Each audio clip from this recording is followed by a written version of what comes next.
পবিত্র ঈদুল আজহার শুভেচ্ছা ও ঈদ মুবারক। আজকে নাগেরহাটের ঈদগাহ মাঠে ঈদের জামাত অনুষ্ঠিত হলো সকাল 7:30। নামাজ শেষে আমরা সবাই একসাথে মিলিত হয়ে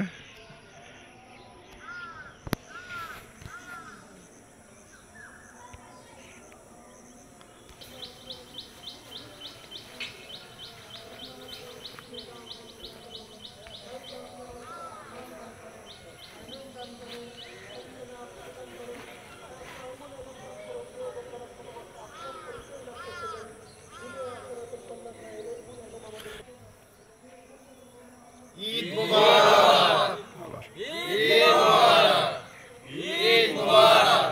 ধন্যবাদ। 2,000-5,000 টাকা বস্তা হতেই পারে। তাও এটা ভালো না। অনেক 100 টাকা হালা জুয়ে গেলে না করে নিতে